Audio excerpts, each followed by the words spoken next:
Sir Vivek Bindra sir को छोड़ो, पहले बताओ आप कितनी कंसल्टेंसी की फीस लो? मैंने तो अपनी कंसल्टेंसी पेश कर दिया बातों बातों में। पर पॉइंट ये है मैम, क्योंकि देखिए आप अभी आईबीसी के तौर पे सोच रही हैं और आपने कस्टमर के तौर पे सोच रही हैं, इसीलिए कहीं ना कहीं रुकी हुई हैं। आप अपने सवालों का जवाब ले रही है और मेरे को कोई दिक्कत नहीं है आपके सवालों के जवाब देने में, मेरे को कोई दिक्कत नहीं है। पॉइंट ये है ऐसे कस्टमर को ऐसे बोलो कि वहाँ इंदिरा गांधी स्टेडियम में किस तरह का अरेंजमेंट रहेगा कि हर एक बंदे को एक्सेस होगा एक्सक्लूसिव। नहीं, देखिए बहुत सारी चीजें हैं यहाँ पे, कुछ कठोर होना होता है। हाँ देखिए ऐसे में ना कुछ कठोर होना होता है। सबसे बड़ा सवाल मैं उनसे यही कहता, सर आपके स्कूल में कॉलेज में कितने बच्चे पढ़ते थे क्लास में? तो कहेंगे 50 बच्चे। सर 50 की भीड़ में आप सीख कैसे गए? मैं आपसे नहीं बात कर सकता, कस्टमर से होता तो मैं बहुत रूड हो जाता हूँ। जिसने मेरे को सुना है ना कस्टमर से बात करते हुए, मैंने इंग्लिश में एक वर्ड है सैवेज। सैवेज का मतलब मैं कस्टमर को उधेड़ देता हूँ। अगर इस तरीके का कस्टमर कोई पल्ला पड़ता है ना, मेरे को बहुत मजा आता है। चलो अब मेरे को दिखाने का समय आया। अगर वो कहता है कि 30,000 की भीड़ में मैं कैसे सीखूंगा, मेरा दूसरा सवाल होता है, आपने नहीं पूछा, दूसरा सवाल होता है सर 50 जन की भीड़ में आप सीख कैसे गए? अपने आप को सीखा हुआ समझते हैं, अभी भी समझ रहे हैं कि कुछ सीखना बाकी है? अगर बाकी है तो टीचर का जरूर कुछ ना कुछ कसूर रहा होगा। बताइए तो उस टीचर का स्कूल का नाम हम अभी फेसबुक में हैशटैग लगाते हैं, टीचर खराब है, स्कूल खराब, और वो कस्टमर, और एक्सपीरियंस है मेरा, कस्टमर सीधा कहता है आप ऐसे कैसे कह सकते हैं, और उसके उधर से मैं फोन में कहता हूँ सर आप ऐसे कैसे कह सकते हैं? Service reply. अगर वो टीचर आपके टीचर हो सकते हैं, विवेक सर तो पूरे दुनिया के गुरु हैं। आप तो सीधा सीधा गुरु पे डाउट कर रहे हैं। आप 50 लोगों की भीड़ में सीख गए क्योंकि वो टीचर महान था, और विवेक सर के 2 करोड़ लोगों की भीड़ में सिखा रहे हैं और वो सीख रहे हैं। विवेक सर महान नहीं हुए? और आप खुद ही तो 2 साल से विवेक सर को फॉलो कर रहे हैं, कैसे कह सकते हैं विवेक सर महान नहीं है? नहीं, ये मैंने कब कहा? मैंने कहा सर डाउट किया तभी तो भगवान पत्थर में दिखाई नहीं दिया आपको। बाकी भगवान तो पत्थर में नहीं है मालूम नहीं, पर विवेक सर में भगवान है और वो आपको सिखा के भेजेंगे, इतनी गारंटी है। अब बोलिएगा मत कि लिखित में तो 10 रुपए का स्टैम्प पेपर भेज रहा हूँ, क्योंकि टीचर से आपने कभी स्कूल में एडमिशन लेने के पहले, कॉलेज के पहले एडमिशन लेने के पहले बोला नहीं था कि 100 रुपए का स्टैम्प पेपर पे लिख के दो कि भैया मैंने स्कूल में एडमिशन लिया है, 3 साल में हमको सिखा के भेजो। भूल गए ना एडमिशन के टाइम बोलना, अपने लड़के के टाइम लेके जाना। देखिए स्कूल कैसे दौड़ा दौड़ा के मारे, ऐसे ही बोलता हूँ। आप अभी हिम्मत मत करिएगा, क्योंकि अगर वहां से कोई जवाब आता है ना, या वहां से कोई सवाल आता है, उसके जवाब के लिए मैं तैयार हूँ। अभी आप लोग शायद तैयार नहीं, हमारे पास एक्सपीरियंस नहीं। सीरियस इसलिए कह रहा हूँ, सेल्स में एक्सपीरियंस बहुत फायदा देता है। एकदम सही कह रही है। कस्टमर डील करेंगे उतना हमारा एक्सपीरियंस। तो इसीलिए जब आपसे मैं बात कर रहा था तो मैं इस लहजे में बात नहीं कर रहा था, क्योंकि मेरे को मालूम है आप फिर उसी लहजे को लेके जाएंगे और वहां जाके फंस जाएंगे। और सिर्फ फंस नहीं जाएंगी, 4 गाली भी सुन के आएंगे, क्योंकि वो कस्टमर मेरे को तो गाली नहीं देगा, क्योंकि मैं तो संभाल लूंगा, आप नहीं संभाल पाएंगे, है ना। अभी जैसे नया नया कोई गाड़ी चलाता है या बाइक चलाता है तो 20 की स्पीड में भी उसका दिल घबराता है, अरे ठुक ना जाए, ठुक ना जाए, ठुक ना जाए। और जो नारायण कार्तिकेयन है जो फार्मूला 1 का रेस करता है, वो तो 350 की स्पीड पे भी डर नहीं लगता उसको तो मद्रास की पुलिस ने गिरफ्तार कर लिया। वो तो सुबह सुबह अपनी गाड़ी लेके 300 की स्पीड पे चेन्नई की सड़क पे प्रैक्टिस करने निकला था, पुलिस वाला डर गया, ये तो ठोक देगा। अब मैं नारायण कार्तिकेयन नहीं हूँ, मगर फिर भी 40-50 की स्पीड पे तो मैं भी दौड़ा लेता हूँ, डर नहीं लगता है। पर आप मत दौड़ाइएगा, एक्सीडेंट हो जाएगा। पर आपको धीरे धीरे जाना है और सही तरीके से जाना है। ट्रेनर का एक सबसे बड़ा फैलेसी क्या होता है मालूम है? फैलेसी मतलब दुविधा क्या होता है मालूम है?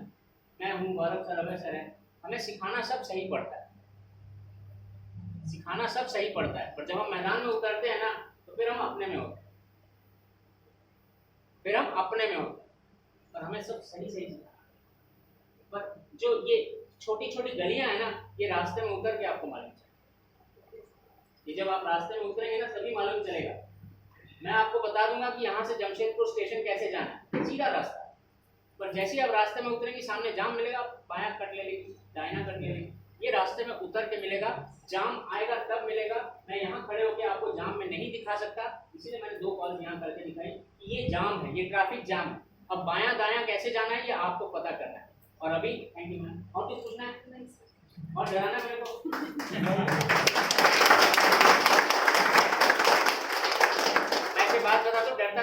बाप से भी नहीं।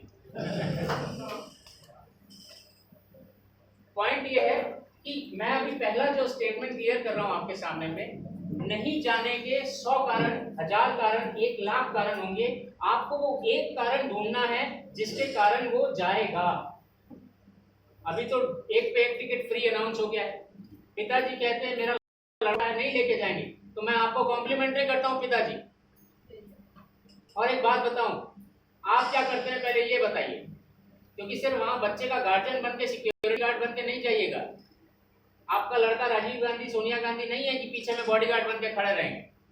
बनेगा, एक दिन बनेगा जरूर, मोदी जी बनेगा, पर आपको बॉडीगार्ड नहीं बनना है, आप मोदी जी के पिताजी बनेंगे।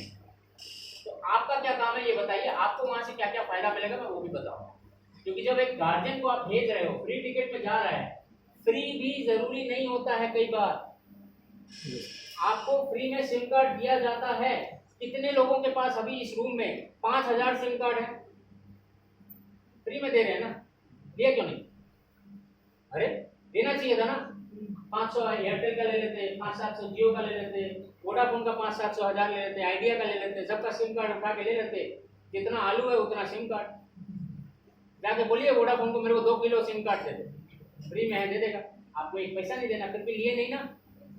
तो इसका मतलब मुद्दे की बात यह है कि फ्री में भी लोग चीजें नहीं लेते हैं, जरूरत ना हो तो नहीं ली जाती है। तो अगर पिताजी को कहिएगा आपको फ्री में टिकट दे रहे हैं, ये मान के मत चलिए कि पिताजी राजी हो जाएंगे फ्री में लेने। उनको भी आपको वैल्यू दिखाना पड़ेगा कि उनका जाके फायदा क्या है। 2 दिन वो दिल्ली जाके करेंगे क्या? लड़का सीख रहा है, चलो मानो लड़का सीख रहा है, पिताजी का क्या फायदा? पिताजी को तो कोई फायदा नहीं, आपको फायदा दिखाना। सर आपको मैं फ्री में इसलिए नहीं भेज रहा क्योंकि आपको सिर्फ लड़के का बॉडीगार्ड बनना है, आपको इसलिए भेज रहा हूँ क्योंकि वहां आपको क्या फायदा मिलेगा मैं वो बताऊंगा। पहले आप थोड़ा सा मेरे को परिचय दीजिए, आप क्या करते हैं, क्या ख्वाहिश है, क्या सपना है, वगैरह वगैरह वगैरह। जैसे नाइस एनालिसिस आपने बेटे का किया था, वैसे नाइस एनालिसिस आपको पिताजी का भी करना है। या लड़की की माँ है, लड़की के पिताजी है, लड़की को अकेले दिल्ली नहीं भेजना चाहते हैं, तो आपको उसकी माँ का भी नाइस एनालिसिस करना पड़ेगा। कौन जाएगा अपनी लड़की को लेके? माँ कहेगी मैं ही जाऊंगी, पिताजी तो सरकारी जॉब करते हैं, सैनिक हैं, बॉर्डर पे हैं, बीएसएफ में हैं, मैं ही अकेले घर पे हूँ, लड़की के साथ मैं ही जाऊंगी। तो मैडम आप एक बात बताइए, लड़की के साथ आप बॉडीगार्ड बन के जाएंगी, माना, पर इससे आपको क्या फायदा होगा? सीधा सवाल उन्हीं से दाग दी। हो सकता है आपको नहीं समझ में आए, उनको क्या फायदा दिखाना है, क्या वैल्यू दिखाना है, पूछ लीजिए उनसे। पिछली बार जब मैं जमशेदपुर में आया था तो वाई एनालिसिस के बारे में बताया था, किसी को याद है वाई एनालिसिस? यस याद है आपको? थोड़ा सा बताइएगा, परिचय दीजिएगा Y analysis. Yes sir, Y analysis हम लोग इसलिए कर आगे आ सकते हैं, आइए, तभी तो लोग सुन पाएंगे, आपको देख पाएंगे, फोटो खींचेंगे।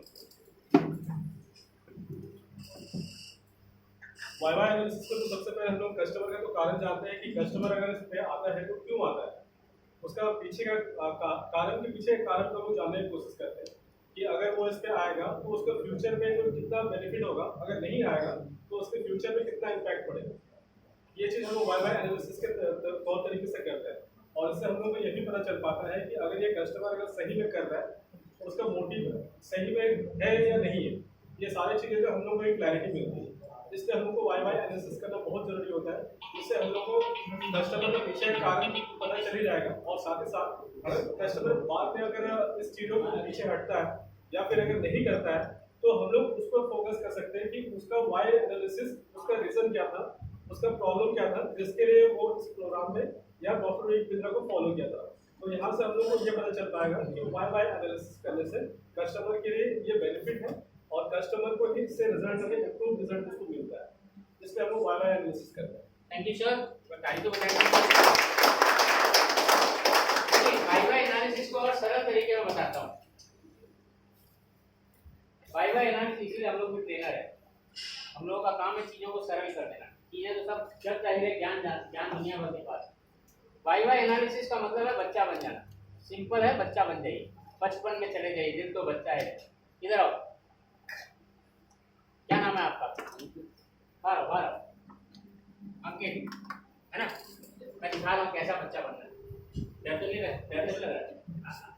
अपने बारे में थोड़ा सा परिचय, कौन हो आप, कहाँ से आए हो, क्या करते हो, वगैरह जो बन गया दिन में आए हो। मेरा नाम अंकित है, मैं क्लास 10 में पढ़ता हूँ। मैं ग्रेजुएट 15 ईयर्स स्टेडियम में सिविल स्कूल में पढ़ रहा हूँ और मैं एज आईबीसी बड़ा बिजनेस में काम कर रहा हूँ। पहले तो 10वीं में पढ़ रहा और आईबीसी बनाया। अब यहाँ पे गब्बर सिंह वाला सवाल, क्या सोच कर आए आईबीसी बनने में? सर मैं बहुत सालों से 2 से 3 सालों से कुछ कोई प्लेटफॉर्म ढूंढ रहा था जिससे मैं कुछ इनकम जनरेट कर पाऊँ, और मैंने खोल लिया था कि मैं अपने 20 एज में फाइनेंशियल फ्रीडम का ये कोई बहुत बढ़िया समय आया। तुम्हारी जब मैंने तुम्हारे 10th में इस उम्र में तो लोग अपना क्या कहते हैं मोबाइल में वो क्या फ्री फायर और इसी से बाहर नहीं आते हैं, और तुम फाइनेंशियल फ्रीडम की बात कर रहे हो। वो भी फ्री फायर भी एफएफ होता है, फाइनेंशियल फ्रीडम भी एफएफ होता है। चॉइस तुम्हारी है, या तो फ्री फायर या तो फाइनेंशियल फ्रीडम। बढ़िया है, बहुत बढ़िया है। अब ये बताओ मम्मी पापा क्या करते हैं? सर पापा अभी फाइनेंशियल एडवाइजर कहाँ पे? LIC जमशेदपुर में रहते हैं, फाइनेंशियल एडवाइजर हैं। और पापा ने कभी कोई चीज़ की ख्वाहिश डिमांड की है? कोई भी चीज़ आज तक 10वीं तक? अभी 17 साल की है, आईबीसी के लिए डिमांड की। तो कैसे शुरू किया था, पापा को जाके क्या बताया? सर जिस सर ने मुझे कॉल किया था उनका वेबिनार अटेंड किया था, उसके बाद जितने भी डिटेल्स थे लिखे थे मैंने पापा को बताया। पापा एक टाइम को ना बोल रहे थे। नहीं, मेरे को शुरू से ही पूरा एकदम थिएटर वाला फीलिंग आना चाहिए, एकदम नाटक वाला फीलिंग आना चाहिए। सपोज करो तुम पापा के पास जा रहे हो, सबसे पहले बात क्या कही आईबीसी के लिए जब जा रहे हो? तब कौन सी क्लास में? 10th में थे? 9th में थे। अब 9th का बच्चा जा रहा है पिताजी से मांगने कि मेरे को आईबीसी बनना है और 70,000 रुपये चाहिए, है ना? 70,000 रुपये, 54,000, 35,000, 35,000 में आईबीसी। क्लास 9 के बच्चे की 35,000 हमारे स्कूल की सारे साल की फीस होगी, है ना? पिताजी तो राजी नहीं हो, क्या बोला था पापा को? 35,000 रुपये तो आईबीसी बनना है? नहीं सर, मैंने धीरे मतलब स्टार्टिंग से स्टार्ट किया। कैसे स्टार्टिंग से स्टार्ट किया था? समझो मैं तुम्हारे पापा की जगह खड़ा हूँ, अब शुरू करो। मैंने जब बिना देख लिया था तो पापा ने देखा था? नहीं, पापा ने नहीं देखा, मैंने देखा। तुमने देखा। अब शुरू कैसे किया था बताओ? मैंने ऐसे स्टार्ट किया था। पापा मैंने एक आपको वेबिनार देखा था, उसमें मुझे इंटरेस्ट है, उसके लिए मुझे। और पापा का क्या जवाब रहा होगा? क्यों दिमाग लगाते हैं सब चीज़? पढ़ाई में दिमाग लगाओ कुछ नहीं बोले। मेरे पापा भी चाहते हैं कि मैं जॉब के साइड में नहीं, बिजनेस के साइड में। बहुत बढ़िया। और क्या बोले पापा? मेन मोटिवेशन भी ये सब करने से मेरे को आया है। तो पापा एक टाइम तो ना बोले थे, मम्मी भी ना बोली थी कि तुम अभी इतने छोटे हो, पढ़ाई को कैसे मैनेज करते हो। तो आपने क्या किया? सर मैंने जो पॉइंट्स सर और चैनल क्या क्या पॉइंट होता है? मतलब आईबीसी का कि ऐसे जैसे काम होता है, मतलब कि हम लोग को एक प्लेटफॉर्म दिया जाता है, ऑफिस दिया जाता है, आपको ट्रेनिंग सपोर्ट मिलता है कि अगर आप मान लीजिए अपने यहाँ तो कॉल नहीं कर पा रहे हैं तो आपको एक आईबीसी मैनेजर अलॉट किया जाता है, तो आपकी जगह में आपके लिए बात करके आपको ट्रेनिंग करा देते हैं। पिताजी ने कहा होगा कि इससे कैसे फायदा होगा? मैंने कहा था कि उसमें इनकम का भी ऑप्शन होता है, जिसमें अगर आप एक सेल कराते हो अरे इतने छोटे बच्चे इतनी छोटी उम्र में तुमको इनकम कैसे मिल जाएगी? ये पूछा था? इतने छोटे उम्र में तो इनकम कर नहीं सकोगे, कैसे करोगे? ये जो मैं कर रहा हूँ ना, ये वाई एनालिसिस है। बाप बेटे में बहुत जनरली होता है, माँ बेटी में, बाप बेटे में बहुत होता है। बाप जाके बेटे से कुछ कहता है, बेटा कहता है क्यों करूं? माँ जाके बेटी से कहती है कि बिटिया अभी क्लास 7 में हो, 6 में हो, लिपस्टिक मत लगाया करो। और बेटी कहती है क्यों नहीं लगाऊं, तुम भी तो लगाती हो। होता है ना? फिर माँ कहती है मैं बड़ी हूँ, बेटी बोल रही है मैं भी तो बड़ी हो रही हूँ, क्यों ना लगाऊं? तो ये वाई एनालिसिस है। वाई एनालिसिस बचपन में बहुत ज़्यादा आपने भी किया है, और अभी आपके घर में बच्चे भी करते हैं। ये वाई, क्यों, ये क्यों वाला सवाल जो है ना, ये आपको अपने कस्टमर से करना है जब आपको लगे कि आप फंस गए। जब आपको लगे कि आप फंस गए, इसके आगे कोई जवाब नहीं सूझ रहा है, तो आपको वाई एनालिसिस याद रखना है, दिमाग में रखना है कि हर सर ने कहा था वाई एनालिसिस करो। और वाई एनालिसिस, थैंक यू भाई, वाई एनालिसिस कोई रॉकेट साइंस नहीं है, कोई रॉकेट साइंस नहीं है। बस बचपन, अपने आप को बच्चा बना लो, वाई, क्यों क्यों क्यों क्यों, हर जो वो कह रहा है ना उसके बाद उसके पहले सिर्फ एक क्यों लगाओ। वो कह रहा है कि मेरे को आप बताओ कि गारंटी मिलेगी सीखने में। आप पूछोगे क्यों आपको लगता है गारंटी लगनी चाहिए, वाई वाई एनालिसिस। आपके पास जवाब नहीं है, गारंटी मिलेगी कि नहीं मिलेगी, आप नहीं जवाब दे पा रहे हो। वहां आपको सिर्फ ये कहना है, उसने जो लास्ट सेंटेंस कहा जहां आप फंस रहे हो उस सेंटेंस के पहले वाई लगा दो, क्यों आपको लगता है कि आपको गारंटी चाहिए। अब क्या हुआ, उसी का सवाल उसी की तरफ आपने ठेल दिया। अब वो अपने सवाल का जवाब खुद ही देगा, क्योंकि जब आदमी सवाल करता है, जब कस्टमर सवाल करता है ना तो उसके दिमाग में ऑलरेडी एक जवाब चल रहा होता है। उसको हम लोग इंग्लिश में ट्रेनिंग की लैंग्वेज में कहते हैं रेफरेंस पॉइंट। अब मैं इस रेफरेंस पॉइंट थोड़ा सा और लाइट डालूंगा। जब आप बाजार में शॉपिंग करने जाते हो, आप शॉपिंग करने जाते हो, अभी लास्ट हाल फिलहाल क्या नहीं है, क्या करने जाते हो?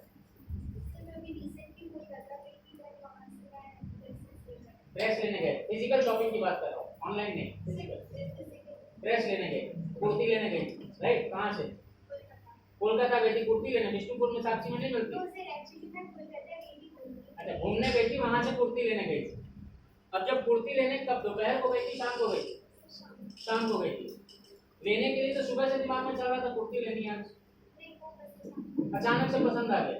घूमते घूमते जब आप मार्केट में जैसी उतरी थी वैसे ही पसंद आ गया था फर्स्ट में? इधर उधर घूमी, देखी, विंडो शॉपिंग की, उसके बाद पसंद आए, उसके बाद खरीदी। अब मेरा सवाल है, जब आप विंडो शॉपिंग शुरू कर रही थी, मार्केट में बस से, टैक्सी से, गाड़ी से उतरी थी, आपने देखना शुरू किया था, आपने सबसे पहले क्या देखना शुरू किया था? कुर्ती क्या है और उसका दाम क्या है, ये दो चीज देख रही। और उसके बाद जब आपने खरीदी, आपके दिमाग में एक दाम चल रहा था कि ये रेंज में 500 रुपए से लेके 1500 रुपए के बीच में मैं लूंगी, ये चल रहा था ना दिमाग में। तो जब आप दुकान में किसी से कुर्ती लेने के लिए घुसी, आपके दिमाग में एक प्राइस पॉइंट चल रहा था, जिसे हम इंग्लिश में कहते हैं रेफरेंस पॉइंट। हर कस्टमर के दिमाग में हर सवाल का जवाब चल रहा होता है, गलत या सही को नहीं कह रहा, हर सवाल का जवाब उसके दिमाग में घुसा हुआ होता है। वो आपसे पूछ रहा है क्योंकि वो आपका परीक्षा ले रहा है। उसको प्रमाणित करना है कि मेरे दिमाग में जो जवाब चल रहा है वो सही है। अगर आप किसी से बात करते हो और वो ये पूछता है कि मुझे वहां सीखने का मौका मिलेगा, गारंटी दे सकते हो, तो ये नहीं पूछ रहा कि गारंटी आप दे सकते हो। वो अपने अंदर जो जवाब चल रहा है कि ये लोग कुछ नहीं सिखा पाएंगे, उसको सुनना चाहता है आपके मुंह से। उसके दिमाग में चल रहा है ये लोग कुछ नहीं सिखा पाएंगे, बेवकूफ बना रहे हैं। हो सकता है उसको कोई जला के दिया हो, इसलिए दूध का जला है, बेचारा छाछ भी फूंक के पिएगा। तो छाछ फूकने के चक्कर में आपके मुंह पे फूंक रहा है कि आप बताओ गारंटी दोगे, क्योंकि वो बेचारा दूध का जला है। अभी 4 दिन पहले कोई आया था, उसको एक प्रोग्राम चिपका के चला गया, उस प्रोग्राम से उसके कुछ पल्ले नहीं पड़ रहा, क्योंकि बोलना सब जानते हैं, ट्रेनर सब नहीं होते हैं। हम भी बोलते हैं, आप भी बोलते हैं, हमारे साथ बहुत सारे लोग भी बोलते हैं, सारे लोग बोलते हैं, मगर ट्रेनर नहीं है। ज्ञान देना हमारा जन्म सिद्ध अधिकार है, भले ही बाबा साहब अम्बेडकर ने फंडामेंटल राइट नहीं लिखा है। अगर बाबा साहब अम्बेडकर यहाँ हम लोगों के साथ मिले होते ना तो वो लिख देते 5वां 6ठा फंडामेंटल राइट, ज्ञान देना भारत में स्वाधीनता है, फ्रीडम टू गिविंग ज्ञान, क्योंकि हम सब ज्ञानी हैं, ज्ञान दे सकते हैं। यह धर्म हमने कुछ नहीं है, राह चलते हुए भिखारी भी ज्ञान दे सकते हैं। इंडिया है ना, इंडिया में हमारे बर्थ सर्टिफिकेट में छुपी हुई कलम से लिखा आता है कि ज्ञानी बच्चा पैदा हुआ है, बहुत ज्ञानी है, ज्ञान देगा, करेगा कुछ नहीं, जिंदगी भर सिर्फ ज्ञान ही देगा। पॉइंट ये नहीं है कि ज्ञान देगा तो ट्रेनर बनेगा कि नहीं बनेगा, ट्रेनर सब नहीं बन पाते हैं, सॉरी टू से, बट फैक्ट यही है। इसीलिए जब आप कुछ समझाओगे तो वो आपसे सुनना चाहता है। ज्ञान तो वो भी देगा, कस्टमर भी आपको ज्ञान देगा, पर वो आपसे सुनना चाहता है कि उसके दिमाग में जो खिचड़ी पकी हुई है उस खिचड़ी को आप प्रूव कर सकते हो या नहीं कर सकते हो। और आपको क्या करना है, प्रूव नहीं करना, आपको उसी खिचड़ी को बाहर निकालना। कैसे निकालना है? Why why analysis. Why why analysis से आपको उसी खिचड़ी को बाहर निकालना है। और कैसे निकालोगे? जहां लगेगा आप फंस गए, सीधा उसके सवाल में वाई लगा के उससे पूछ डालो और मजा आएगा। फुटबॉल खेल रहे होगे, कभी वो बॉल आपको देगा और कभी आप बॉल उसको दोगे, मजा आएगा। एक बार करके देखना, कोशिश घर में मत कर देना, कस्टमर के साथ। घर में करोगे तो रिस्क है, वाई वाई के चक्कर में 2 दिन खाना बंद हो जाएगा। 2 दिन खाना बंद हो जाएगा। मैंने कर लिया था घर में भी ट्राई, ये मैं एक्सपीरियंस के साथ बोल रहा हूँ। मैडम ने कहा एक्सपीरियंस होना चाहिए, एक्सपीरियंस के साथ बोल रहा हूँ। 2-3 दिन मेरा खाना बंद हो गया था। मेरी घरवाली ने पूछा खाना टेस्टी है, मेरा भी तो ऐसे ही होगा। घरवाली ने खाना बंद कर दिया। मन नहीं किया, मना कर रहे हैं दिल्ली तुम नहीं जाएगा। दिल्ली जाएगा तो सोच लेना वो दिल्ली नहीं जाएगा, ऐसे ही बोल रहा है। किसने बोला? मेरा वाइफ को लेके जाओ, ये मत सोचो वाइफ मना कर रही है, ये सोचो वाइफ ये कह रही है मुझे साथ लेके जाओ। आप देख नहीं पा रहे हो, सुन नहीं पा रहे हो।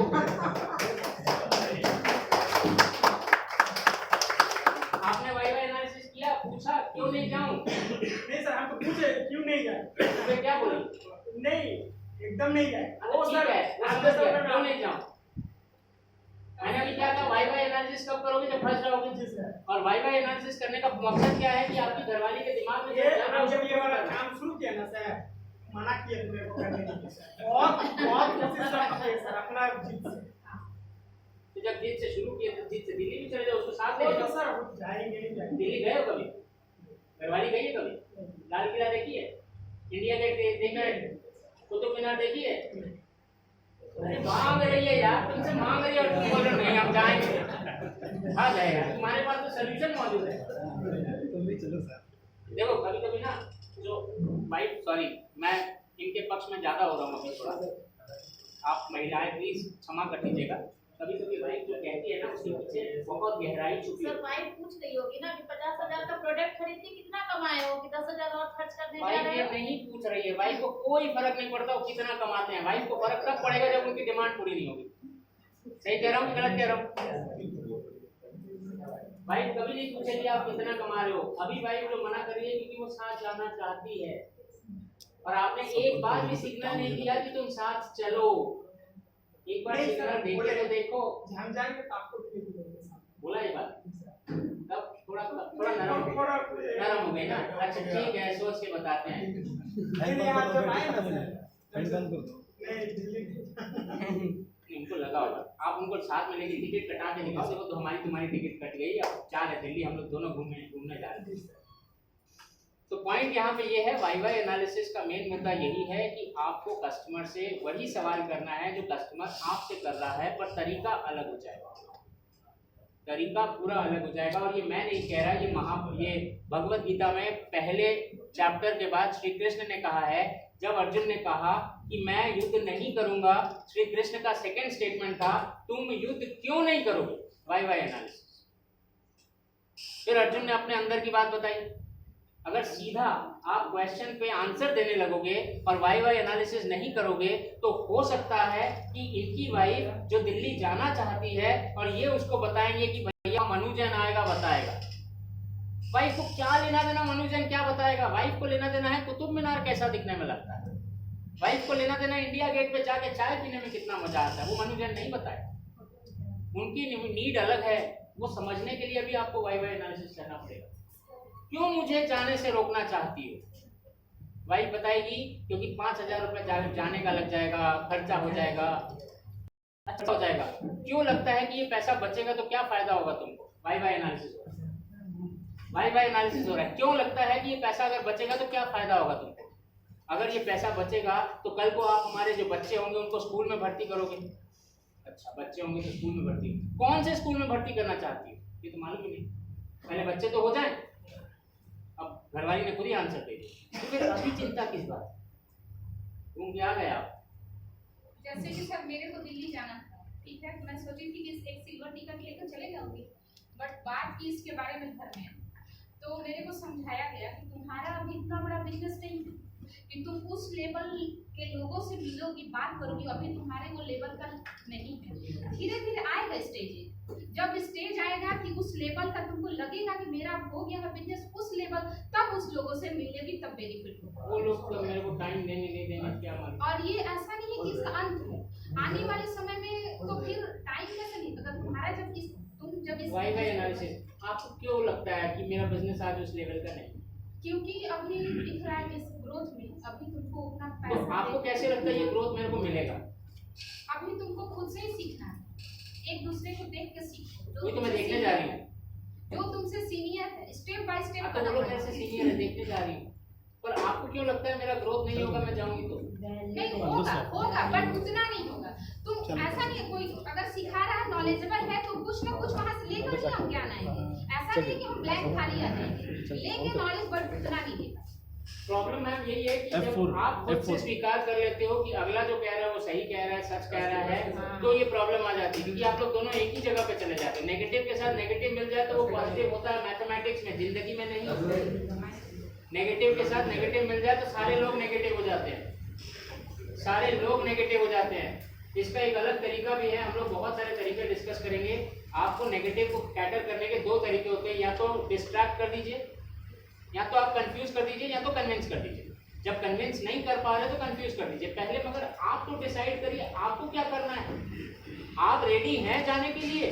अगर आप रेडी हैं जाने के लिए तब तो मैं आगे बढ़ के आपको बताऊंगा कि क्या करना है। अगर आप ही मान गई कि नहीं मैं नहीं कर पाऊंगी, मैं नहीं जा पाऊंगी, तब तो फिर कोई सवाल ही पैदा नहीं होता है, क्योंकि आपके पास समय नहीं है। अभी ELP जो है वो 23-24 को है। हम ये नहीं कर सकते कि चलो 15 दिन आप इसको आगे कर दो। विवेक सर को फोन करके मैं या सर लोग नहीं कह सकते कि 15 दिन आगे कर दो, मेरा एक कस्टमर थोड़ा नेगेटिव है, पहले मैं उसको मोटिवेट कर दूं फिर उसके बाद टिकट बेचूं।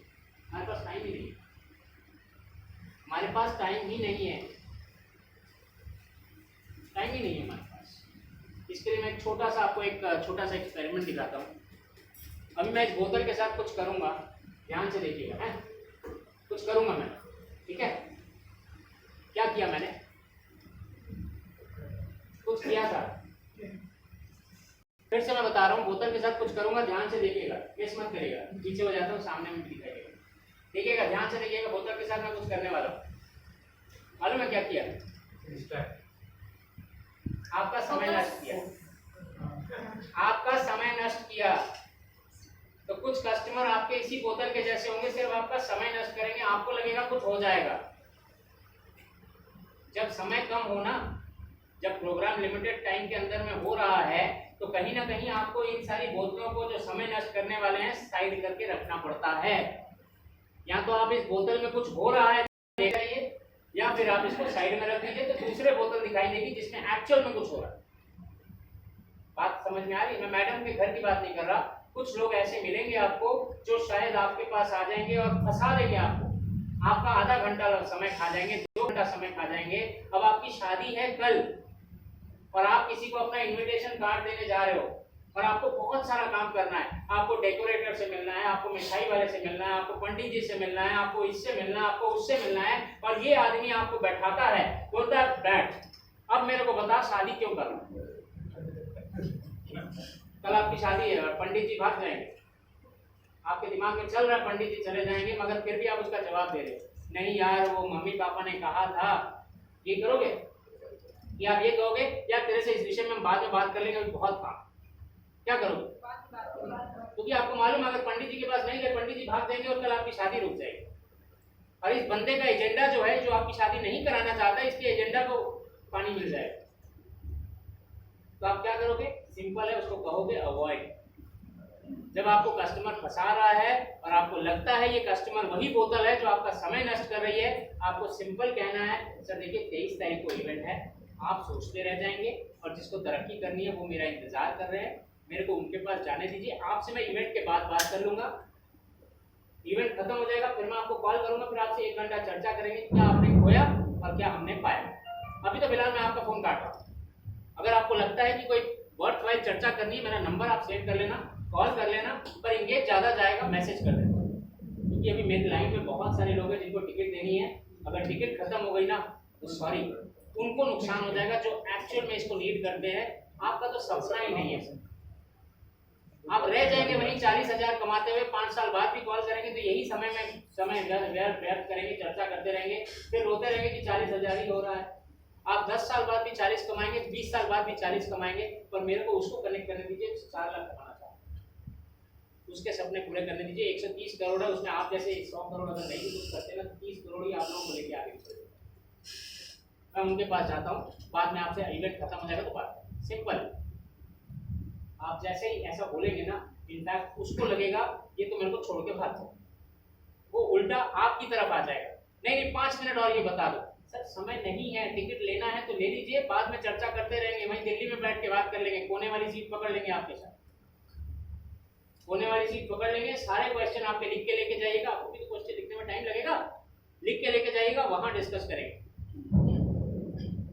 तो वहां आपको आंसर भी मिलता है। पर अभी आपके साथ समय व्यर्थ करने के लिए मेरे पास समय नहीं है, समय भी आपको 24 घंटा मिला, मेरे को भी 24 घंटा ही कर सकते हैं। हिम्मत है, वो गट्स है आप में? नहीं है, क्योंकि आपके दिमाग में चलो यार 5,000 का टिकट बिक जाएगा, 1,500 रुपये कमीशन मिलेगा, 1,500 रुपये नुकसान, आपको 1,500 रुपये का मुर्गी दिखाई दे रहा है, भाग रहा है, पकड़ पकड़ पकड़ 1,500 मुर्गी पकड़, पर आप उस 1,500 रुपये के मुर्गी के चक्कर में 5,000 रुपये का बकरी छोड़ देंगे पीछे, वो मंजूर है। 1,500 रुपये का मुर्गी हाथ से नहीं निकलना चाहिए, 5,000 का बकरी भले हाथ से निकल होता है, दिल में होता है। कहीं ना कहीं दिल को मजबूत कठोर करना पड़ेगा सर, दिल को कठोर करना पड़ेगा, है ना? दिल को कठोर करना भी एक कला है, वो आपको सीखनी पड़ेगी। कौन सा कस्टमर आपका ये बोतल है जो समय नष्ट कर रहा है, कौन सा कस्टमर वो है जो आपको एक्चुअल में समय दे रहा है और एक्चुअल में कुछ खरीदेगा, ये आपको डिसाइड करना पड़ेगा, क्योंकि इवेंट 23 तारीख को है, उसके बाद नहीं है। और एक बात समझ लीजिए, 15 तारीख के अंदर अगर आपने जमशेदपुर में सेल क्लोज की, तभी वो दिल्ली के लिए कस्टमर क्लोज होगा, क्योंकि एक चीज ध्यान में रखिए, टिकट कटवाना, होटल बुक करना, उसको भी चाहिए। दिल्ली जाएगा तो होटल भी चाहिए, टिकट भी चाहिए, तो उसको भी समय चाहिए ना टिकट कटवाने के लिए। आप 22 तारीख को उसको इवेंट सेंड करोगे कि 23 तारीख को दिल्ली में है, वो फ्लाइट में नहीं जा पाएगा, और फ्लाइट की टिकट एक दिन के अंदर 20,000 25,000 की मिलेगी यहाँ से, रांची से नहीं जाएगा वो। तो आपको भी प्रैक्टिकल होना है। 10-12 तारीख तक आपका ये इवेंट बिकेगा, उसके बाद जमशेदपुर, रांची, झारखंड इस लोकल एरिया में नहीं बिकेगा वो इवेंट। 23 तारीख का इवेंट है वहां। अगर दिल्ली का कस्टमर है तो भी वो 22 तारीख 21 तारीख के पहले तक ही लेगा, उसके बाद नहीं लेगा, क्योंकि 2 दिन उसको वहां ब्लॉक करना है, अपना सारा प्लान प्रोग्राम उसको 2 दिन के लिए खत्म करना पड़ेगा ना। अगर वो बिजनेसमैन है, उसका स्टूडेंट का क्लासेस होता है, स्कूल का क्लासेस है, कॉलेज है, काफी सारी चीजें होती हैं, आपके पर्सनल लाइफ में चीजें होती हैं, उसकी लाइफ में नहीं होगी। तो सर 15 तारीख के बाद आप दिल्ली के बाहर के लोगों को नहीं बेच सकते, और 20 तारीख के बाद आप दिल्ली एनसीआर के लोगों को भी इवेंट नहीं बेच सकते, ये समझ लीजिए। समय आपके पास बहुत लिमिटेड है, इसमें आपको ये देखना है कि कौन सा कस्टमर एक्चुअल में कस्टमर है और कौन सा कस्टमर टाइम पास है, ज्ञान देने वाला है, लोकल ट्रेन में खड़ा है और कह रहा है, कल इंडिया पाकिस्तान का मैच हुआ था ना, इंडिया पाकिस्तान के मैच में अगर वो बॉल को 22 डिग्री एंगल पे घुमा के मारता ना तो छक्का हो जाता, बोल्ड हो गया। और आप उससे पूछेंगे कभी क्रिकेट का बैट हाथ में उठाया है, बोला कपड़े धोने वाला बैट उठाया था। जिंदगी भर जिसने कपड़े धोने का बैट उठाया है वो क्रिकेट के बारे में बता रहा है कि 22 डिग्री पे बैट मोड़ता तो बॉल छक्का मार देता। ज्ञान देने वाले बहुत मिलेंगे, आपको उनसे अवॉइड करना। ज्ञान इस दुनिया में सिर्फ एक ही आदमी बेच सकता है, वो है डॉक्टर विवेक बिंद्रा। जो विवेक बिंद्रा टीवी पे या वीडियो पे भी आता है, यूट्यूब पे, वहां भी 2 मिलियन सब्सक्राइबर बना लेता है। ये होता है ज्ञान बेचना। आपको चाय वाला भी ज्ञान देगा, मगर जिंदगी भर वहीं खड़ा होगा, चाय बेचेगा। आप 5 साल से उसको देख रहे हैं चाय बेचने वाले को, कि वो जिंदगी भर वहां चाय बेचेगा, वो आपका प्राइम कस्टमर नहीं है। अवॉइड करना जरूरी है, अवॉइड करिए, पर इसका मतलब ये नहीं है कि सारे कस्टमर को अवॉइड कर दीजिए। घोड़ा घास से दोस्ती करेगा तो खाएगा।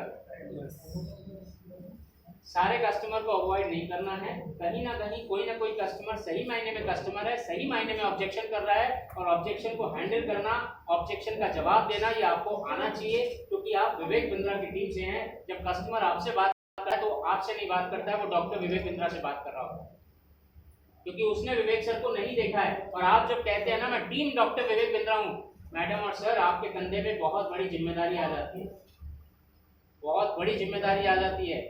सेंटेंस बहुत छोटा है, मैं टीम डॉक्टर विवेक बिंद्रा से बात कर रहा हूँ, पर इसकी जिम्मेदारी सही मायने में बहुत भारी है, क्योंकि आप एक उस ब्रांड को, उस शख्सियत को रिप्रेजेंट कर रहे हो जिसको लोग मानते हैं, बिलीव करते हैं बिना देखे। आप उसको कैरी करके लेके जाते हो, और जब आप बता नहीं पाते हो ना, तो वो कस्टमर सिर्फ आपको नहीं, उसका विश्वास डॉक्टर विवेक बिंद्रा में भी डगमगाने लगता है कि विवेक सर की ऐसी टीम, कहाँ विवेक बिंद्रा और कहाँ ये। सर मैडम, जिम्मेदारी बहुत बड़ी है, बहुत भारी है, संभालना आपको आना चाहिए, और इसीलिए हम सब इतने बड़े बड़े ट्रेनर, इतने महंगे ट्रेनर विवेक सर ने लगा रखे हैं टीम में। इतने महंगे ट्रेनर इसीलिए लगा रखे हैं, हम लोग बहुत महंगे हैं सर मैडम, बहुत महंगे हैं। हम लोग सब ऐसे ऐसे जगह से आए हैं जहाँ बहुत पैसा लेते थे हम सब। अभय सर एलजी से थे, ये HDFC ICICI बैंक से थे, सही कह रहा हूँ ना? मैं भी HSBC बैंक से था, मतलब अच्छी जगह से आए हुए। विवेक सर ने खींच लिया, प्यार मोहब्बत या किसी भी तरीके से खींच लिया, बट खींच लिया, आ गए हम यहाँ। और आप सब हमें देख ही रहे हो, मैं 4 साल से विवेक सर की कंपनी में हूँ। अगर नहीं अच्छा होता तो विवेक सर ने दो जूता मार के भगा दिया होता। 4 साल नहीं, 4 घंटे नहीं रहने देते विवेक सर। और मैंने जब ज्वाइन किया था हम लोगों के सेशन में, तो विवेक सर खुद बैठा करते थे, हमें फीडबैक दिया करते थे, अच्छा है बुरा है, अगर बुरा है तो कहाँ जाना है, अच्छा है तो क्या अच्छा हुआ। विवेक सर खुद बैठते थे, क्योंकि हम 4-5 ट्रेनर ही थे विवेक सर के। 2019 में जब मैंने ज्वाइन किया था तो हम सिर्फ 4-5 ट्रेनर हुआ करते थे, और 13 IBC, मेरे को आज भी याद है 13 IBC थे सिर्फ। जब मैंने ज्वाइन किया था सिस्टम में सिर्फ 13 IBC थे, 10 की 12 चैनल पार्टनर हुआ करते थे। आज इंडिया में 125 से ज्यादा चैनल पार्टनर है, 2 लाख के ऊपर IBC है। आज भी मैं वहीं खड़ा हूँ, क्योंकि जब मैं शुरू करता हूँ तो मुझे लगता है मैं नहीं सेल कर पा रहा, विवेक सर ने मुझे सेल करने के लिए अलाउ नहीं किया है। पर मुझे जब IBC सेल करता है ना तो अच्छा लगता है, मेरे को लगता है वो फोटोकॉपी बन गया, जेरॉक्स हो गया। So with that note, thank you. कोई क्वेश्चन अगर किसी का है तो मैं अभी हैंड ओवर करूंगा गौरव सर को। कोई सवाल अगर किसी का कोई है, कोई भी सवाल, किसी भी तरीके का सवाल हाथ उठाइए, जवाब दूंगा कि नहीं दूंगा गारंटी नहीं है, गूगल में नहीं हूँ, पर हाँ सवाल जरूर लूंगा। कोई भी सवाल, कैसा भी सवाल।